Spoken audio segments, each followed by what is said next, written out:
Olá, senhores, eu sou o Joe e este aqui é mais um vídeo, então já começa dando like, se inscreva no canal e ativem as notificações para o recebimento de novos vídeos. Peço perdão aí para os inscritos mais antigos se esse tema for um tanto quanto batido, mas é que devido à rotatividade de pessoas que acabam adentrando o conteúdo, às vezes as mesmas coisas precisam ser ditas várias vezes de maneiras diferentes e com atualizações.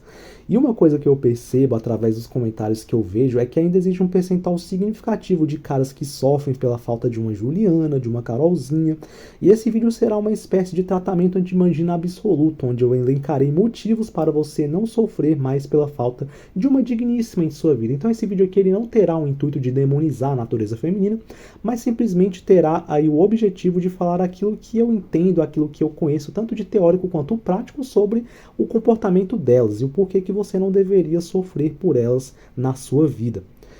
E é compreensível que esse sentimento de sofrimento exista por não ter uma mulher, por não ter uma namorada, porque nós desde cedo fomos condicionados a sermos betas provedores, totalmente dependentes aí de validação social e feminina pelos nossos pais, mães, parentes, televisão, música, literatura e etc.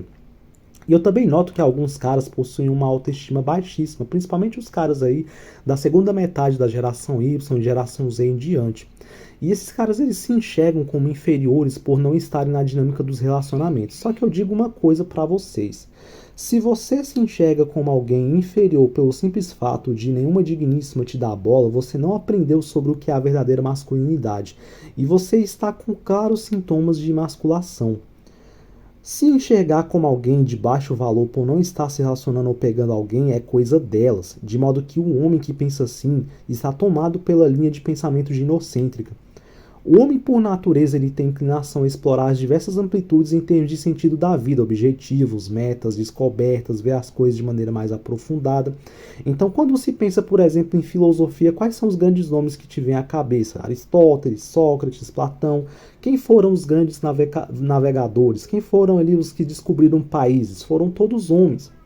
Então, o homem, ele, por natureza, tem em sua memória genética uma aptidão a ser um aventureiro que enxerga possibilidades. Então nossos antepassados, todos eles eram guerreiros, caçadores, estrategistas e nômades. Então você, homem que me escuta agora, tem todas essas características presentes no seu DNA, só que isso não foi trabalhado na sua criação. O homem hoje em dia ele não é ensinado corretamente sobre masculinidade, por isso existem caras ali com sentidos de vida limítrofes e eles se depreciam por estarem fora do radar dessas modernetes. Então você que é homem, que é descendente aí de filósofos, de sacerdotes, desses caras aí, o homem, ele por natureza, ele tem uma aptidão a ser um cara que explora diversas vertentes da sua vida. Então, assim, quem você espera que tenha um objetivo de vida orientado ali a poucos horizontes são elas, porque elas não evoluíram pensando, raciocinando. Então, por que você vê que, por exemplo, a maioria dos trabalhos de literatura mais relevantes foram feitos por homens? As descobertas, invenções. Porque o homem ele sempre evoluiu tendo que pensar, tendo que desenvolver estratégia, tendo que guerrear. E isso tudo trabalha essa parte lógica, essa parte ali que força o homem a se arriscar mais. Então, as maiores descobertas são sempre dos homens. Né? Elas, por outro lado, por evoluírem em ambientes ali mais quietos, onde elas tinham ali o dever de criar a prole, elas não tiveram essa parte trabalhada na sua mente. Então, não dá para esperar que elas tenham grandes objetivos assim de vida. Por isso que você vê que elas têm uma frequência cerebral mais baixa que a masculina. Elas têm a sua inteligência, têm a sua utilidade na natureza, mas em determinados aspectos, principalmente nesses aí que buscam profundidade na vida e tal, o homem ele é muito mais superior, digamos assim, do que elas, né, nesse aspecto. Então, assim, você que é homem, você tem essas características, só que isso não é trabalhado, isso não foi estimulado por vocês, né, pelos pais de vocês e etc. Então a gente tem uma criação muito limitada, né? A gente é sempre ensinado desde cedo ali que o sentido da tua vida é ter uma esposinha e tal. E a pessoa que, o homem que ele tem um horizonte a mais na vida, ele não sofre por não se relacionar. Muito pelo contrário, ele é pleno com ou sem relacionamento. Então assim, você conseguiu desenvolver o potencial da sua masculinidade, porque se você tiver desenvolvido, você não vai sofrer por não estar se relacionando. Você vai encarar o relacionamento como um plus na sua vida. Você vai ser alguém tão foda que você se completa com ou sem relacionamento. E as pessoas, ao verem que você é feliz com ou sem relacionamento, elas vão passar a te enxergar de uma maneira diferente, principalmente as dudinhas, né? Em alguns aspectos, aquelas que tiverem um pouquinho mais de inteligência. Então, eu acho isso uma bizarrice, né? Os caras ficarem sofrendo e tal. Isso denota muita falta de testosterona, né? Muita inferiorização dos próprios caras. De, ai meu Deus, eu sou um bosta porque eu não consigo ninguém pra namorar e tal. E, não, cara, você não é. E eu vou te dizer aqui alguns outros motivos pelos quais você não deveria pensar isso. Em primeiro lugar, a dinâmica dos relacionamentos ela não funciona da maneira como você acha que funciona. Então, assim, eu posso dizer por experiência própria, porque eu também consegui viver um pouco desse período aí analógico, onde era relativamente mais fácil você se relacionar, aonde eu conseguia uma ou outra ali aventura, uma ou outra casualidade, né? E eu digo que quando eu comecei a ser um pouquinho mais esperto, porque eu era um bobo, né? Eu era lerdo pra caramba pra pegar mulher, muito lerdo. Mas depois de um tempo eu comecei a ficar um pouco mais esperto.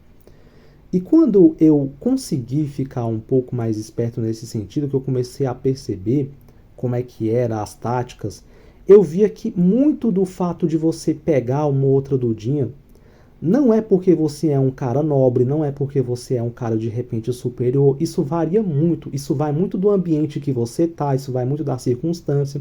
Então, por exemplo, eu já peguei mina indo para festival, para lugar onde tem festa com música alta.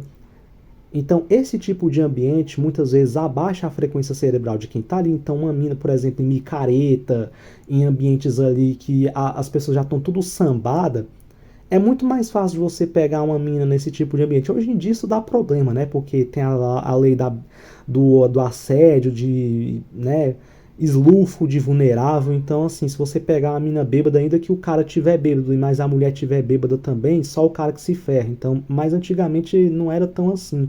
Então, eu já tive um pouco desse, digamos assim, dessa sorte lá para 2014, 2015 ali, quando eu ainda era um pouco aventureiro, nesse sentido de as leis não eram tão ruins como hoje, então assim, eu consegui pegar algumas minas em determinadas circunstâncias, né?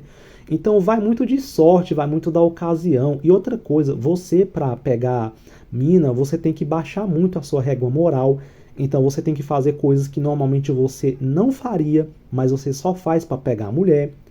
E outra coisa, e por que que você faz essas coisas? Porque aquilo que ela se atrai num homem não é exatamente a atitude nobre, não é exatamente o cara que é um sujeito que é honesto, um sujeito que é bom. É aquele cara que já tem um estilo mais cafajestão, aquele cara que emula aquele comportamento ali daquele cara que não tem um pingo de moralidade. Então você meio que tem que frequentar o universo desse pessoal.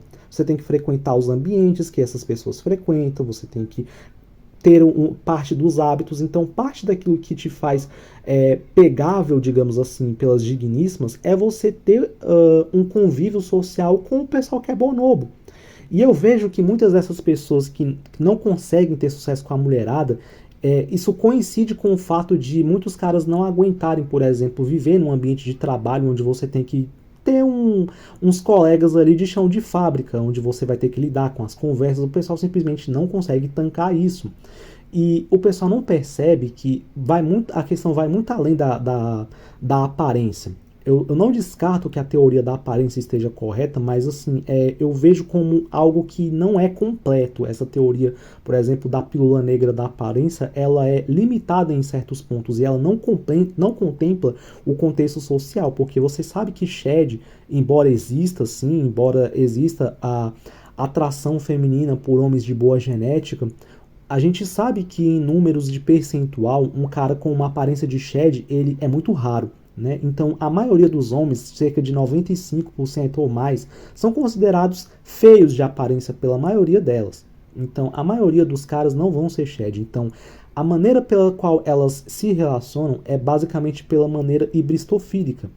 Que a gente sabe que o significado literal de hibristofilia são aquelas fulanas, né? Aquelas digníssimas, que elas são realmente atraídas por caras que cometem crimes, né?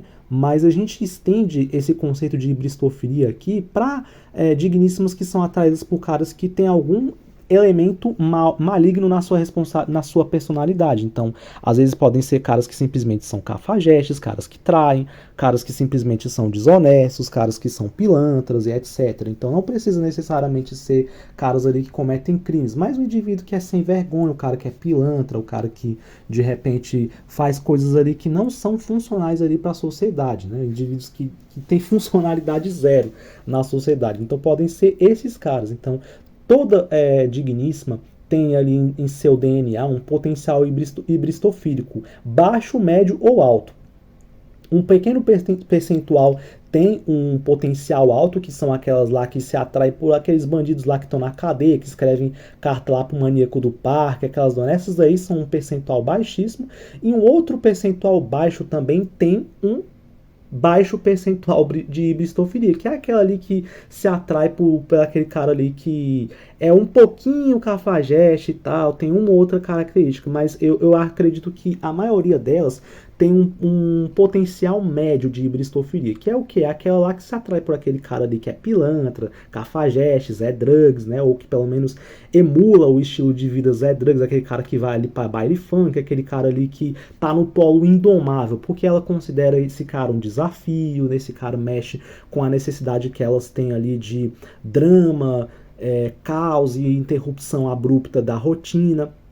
Então o homem que é tido como cara bonzinho, ele não vai fornecer esse tipo de coisa, ele é tido como um cara tedioso. E o que eu acho muito engraçado, agora já saindo um pouco desse tema aqui, mas depois eu vou voltar, só um entre parênteses aqui, que boa parte desse conteúdo falando sobre os caras não serem bonzinhos e tal, não seja um homem bonzinho, esse conteúdo, ele não abarca aquilo que acontece na realidade. Por quê? Porque o que geralmente esse conteúdo fala é o quê? Porque o cara bonzinho é o cara que se deixa manipular na relação, o cara que é o bonzinho é aquele indivíduo que não se respeita e não sei o quê, por isso que ele é um cara monótono e blá blá blá. Só que se você for ver na prática, o cara que é tido como bonzinho na ótica delas não é o mesmo cara bonzinho que é tido pela ótica masculina, que seria aquele cara trouxa. O cara que é considerado bonzinho por elas é simplesmente aquele cara que é gentil, aquele cara que é respeitoso.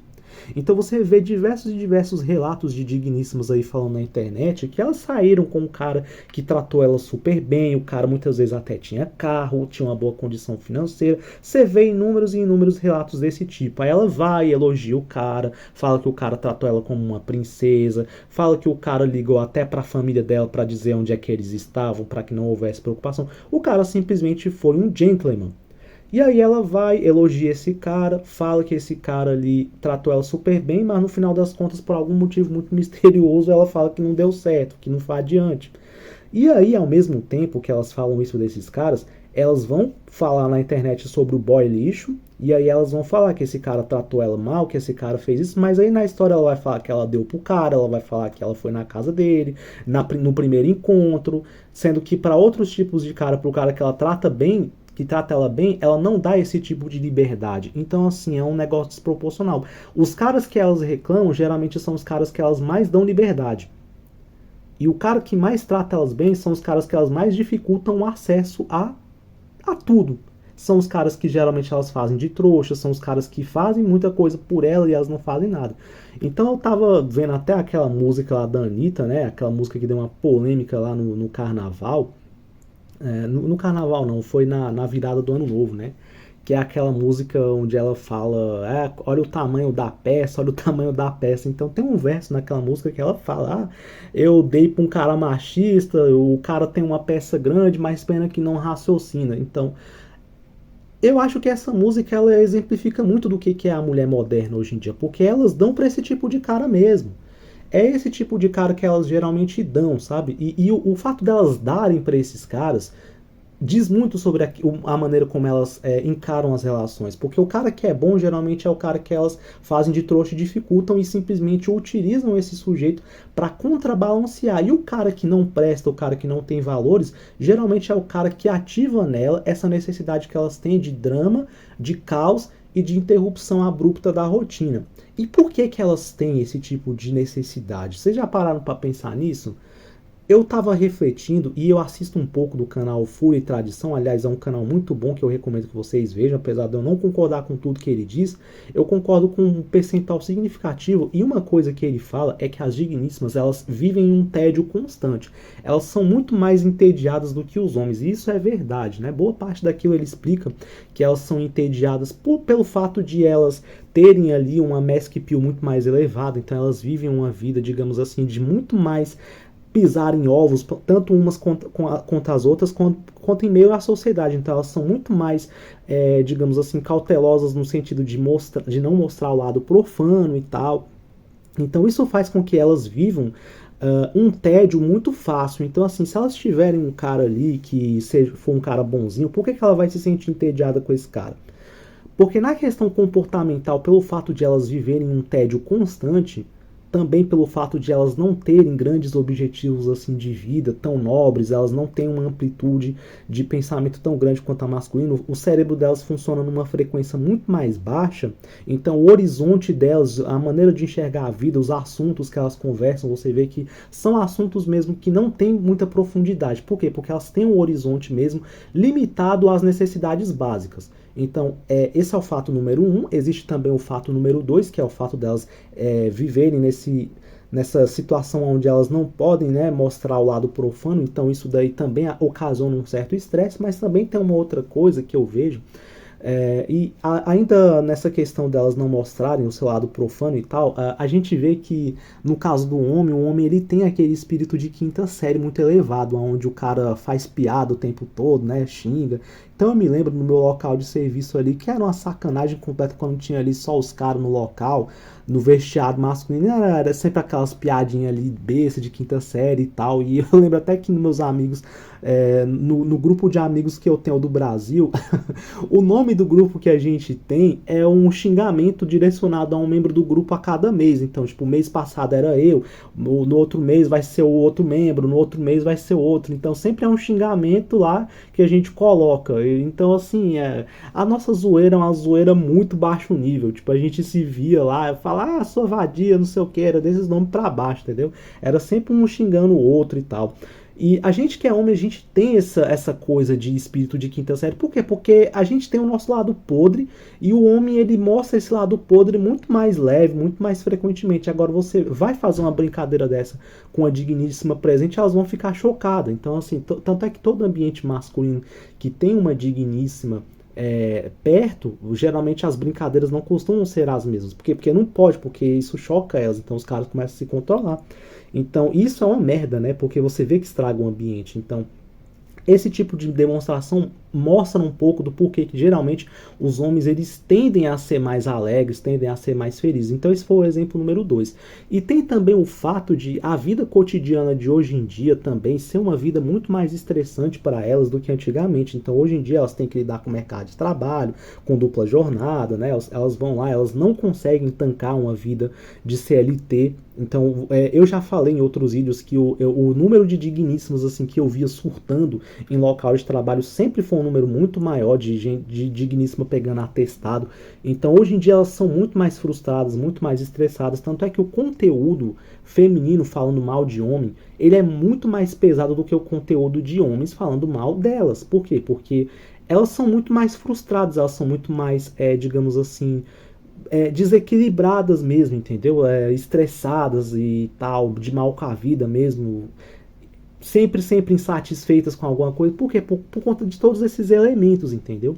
Então elas vivem nesse tédio constante. Então, por elas terem esse tédio constante, e isso está presente em tipo 99% das digníssimas, elas têm essa necessidade de ter um cara que ocasione a ela caos, drama e interrupção da rotina, que é o famoso bad boy, que são esses caras aí pelos quais elas se relacionam. Por isso que o cara que é o bonzinho, ele é considerado tedioso. Por quê? Porque elas têm uma psique, principalmente, tanto biologicamente, tanto avançada, quanto potencializada com a vida social de hoje, onde elas têm um tédio constante, entendeu? Então, você agradar uma digníssima hoje em dia é muito difícil. Então, como eu tinha falado no início do vídeo, né, que você tem que emular o raciocínio, o comportamento desses caras pelo fato delas terem essa necessidade de caos, drama, interrupção da rotina, você geralmente vai abaixar consideravelmente os seus níveis morais. Você vai ter que ser popular. Um dos parâmetros pelos quais as digníssimas utilizam também para você ser um cara pegável é você ser popular entre os seus amigos. Então, eu posso dar o meu exemplo aqui. Para quem não sabe, eu estou aqui em Angola, não estou no Brasil. Então, aqui, por exemplo, eu sou popular. Por quê? Porque o fato de eu ser brasileiro me dá status. Então, assim, onde eu vou, eu sou conhecido. As pessoas falam, o Brazuca, não sei o quê. Então, aqui eu recebo olhada de digníssima, de mulheres, inclusive, até bonita, mulher nova, de 19, 20 anos, entendeu? Que se eu quisesse passar o rodo aqui, eu passava, velho. Só pra vocês terem noção. Por quê? Porque a maneira como eu falo, as gírias, o brasileiro aqui é muito benquisto, é popular. Então a maioria das pessoas aqui gostam de você, entendeu? Um ou outro ali vai ter uma invejinha, vai ter um recalque, vai te olhar torto, mas a maioria das pessoas vai. E isso chama a atenção delas, entendeu? Elas veem que você é um cara popular. O que é que isso me credencia em elementos, em termos assim, de nobreza como pessoa? Porra nenhuma, eu simplesmente sou popular por uma peculiaridade. Eu sou brasileiro em um país aqui de terceiro mundo, onde é uma moeda que é muito mais fraca que a nossa, acaba tendo uma admiração pelo fato de o Brasil ser um meio que um país irmão mais velho. Só isso daí me credencia a ser alguém popular e ter uma certa facilidade para pegar digníssimo. Então, eu lembro que no Brasil eu tinha uma certa dificuldade para pegar, porque pelo fato de ali eu ser só mais um, mas o fato de eu ser um cara ali que tava no meio da galera, que zoava também, que era bem quisto pelos outros caras, eu sempre tive excelentes amigos, eu sempre fui muito bem quisto nos ambientes que eu tava, isso era um fator que me ajudava um pouco, então eu tinha acesso a uma ou outra digníssima também por conta disso. Só que não é todo mundo que consegue tancar. Para você tancar esse tipo de coisa, você tem que tancar o ambiente desse povo bonobo. Então, assim, um dos parâmetros pelos quais você pega elas é por conta disso, é popularidade. Entendeu? E a popularidade consiste em você imitar o comportamento dos bonobos e você imitar também, emular o comportamento que agrada as digníssimas, que todo mundo sabe que elas são pautadas ali por gostarem de caras ali que tem um comportamento errático, disfuncional para a sociedade. Então você meio que tem que frequentar, tem que imitar o jeito deles, seja de se comportar, ou de falar, ou de parecer ser como eles, enfim, é uma merda, entendeu? Então, assim, o que eu vejo é que essa questão dos relacionamentos é muito superestimada, na verdade. Então, eu vejo que alguns caras ficam tristes, né, se sentem inferiores por não estar pegando uma digníssima, porque eles acreditam que os critérios que elas utilizam para a escolha de homens é um critério nobre. Não, não é critério nobre. E o cara não precisa ser foda para pegar a mulher. O cara simplesmente precisa estar ou no ambiente certo, na ocasião certa, entendeu? Existe a questão também do alfa situacional, que às vezes você tá ali num ambiente onde só tem bunda mole, como por exemplo um ambiente onde eu peguei umas feministas lá que só tinha uns caras ali que não tinha atitude nenhuma e eu era o controverso ali, eu consegui pegar uma feminista que se interessou em me dar por conta disso. O porquê que ela quis me dar, nem eu não sei. Entendeu? Mas eu fui um alfa situacional naquela situação ali, digamos assim. Então, ali já estava todo mundo sambado, a gente tinha bebido também. Então, assim, varia muito de você estar em lugar que tem música alta. Então, se você tiver, por exemplo, numa micareta também, a chance de você pegar uma mina até bonitinha ali é muito fácil. Só que hoje em dia eu vejo que isso às vezes dá um pouquinho de problema se ela estiver bêbada. Então, enfim. Então, eu queria mais falar sobre isso, né? O intuito desse vídeo nem é tanto assim falar sobre natureza feminina, a gente já conhece, a gente já fez muitos vídeos sobre, mas é mais falar sobre, cara, como essa questão dos relacionamentos é superestimada, entendeu? Vocês não devem superestimar tanto, desculpa aí o engano nas palavras, essa questão dos relacionamentos, entendeu? Então é isso, escrevam o que vocês pensam a respeito disso nos comentários, se vocês concordam ou se vocês discordam, e até o próximo.